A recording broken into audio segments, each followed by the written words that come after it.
दरम्यान रुपाली चाकणकर यांच्या अशोक खरात सोबतचे काही नवे फोटो समोर आलेत।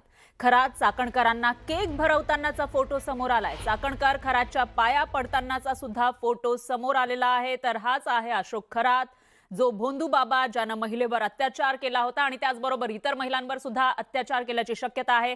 तसे अश्लील व्हिडिओ समोर आलेले आहेत, त्याला अटक झालेली आहे आणि तोच भोंदू बाबा राज्याच्या महिला आयोगाच्या अध्यक्षा रुपाली चाकणकर यांच्यासोबत आपल्याला पाहायला मिळतोय।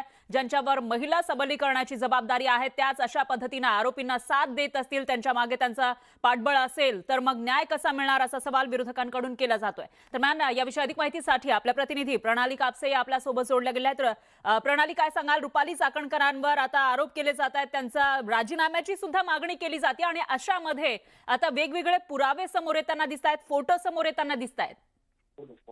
अगदी खरे, हे जे फोटो आपण पाहतोय या फोटोंमध्ये एकीकडे खरात हा रुपाली चाकणकर यांना केक भरवताना दिसतोय, एका वाढदिवसाला केक भरवताना दिसतोय, तर दुसऱ्या वाढदिवसाला केक खाताना दिसतोय रुपाली चाकणकर यांच्या हस्ते।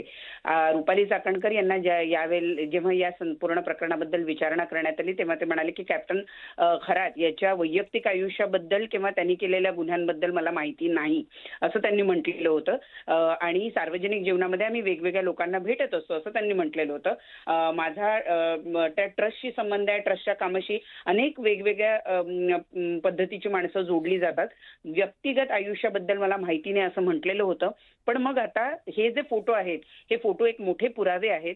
तुम्ही म्हणता की त्या व्यक्तीच्या वैयक्तिक आयुष्याशी मला काही माहिती नाही, परंतु त्याच व्यक्तीला तुम्ही केक भरवतानाचा हा फोटो आहे किंवा त्याच्या हस्ते तुम्ही केक खातानाचा हा व्हिडिओ आहे। केक भरवणं किंवा केक खाणं हे जरी एक जेस्चर असलं तरीही ते खूप मर्यादित किंवा खाजगी लोकांमध्ये केलं जाणार आहे। आपल्या जवळच्या लोकांना आपण त्यांच्या वाढदिवसानिमित्त केक भरवत असो किंवा त्यांच्या हातून केक खात असो। मग आता रुपाली चाकणकर यांचं या फोटोंबद्दल काय म्हणणं आहे हे बघणं अत्यंत महत्त्वाचं ठरणार आहे। सगळ्यात महत्त्वाचं म्हणजे की रुपाली चाकणकर या राज्य महिला आयोगाच्या अध्यक्ष आहे। महिला सबलीकरण, महिलांच्या प्रश्नांना सोडवणं ही त्यांची जबाबदारी असताना एक भोंदू बाबा जो महिलांना लुबाडत होता, महिलांबरोबर अश्लील वर्तन करत होता किंवा त्यांच्या असहाय्यतेचा गैरफायदा घेत होता, अशा बाबाच्या पाठीशी रुपाली चाकणकर उभे आहेत का असा सवाल यातून उपस्थित होतोय। बरोबर आहे प्रणाली, त्याच्यामुळे आता पुढे नेमकं काय होतं ते बघावं लागणार आहे। धन्यवाद तुम्ही दिलेल्या या सविस्तर माहितीसाठी।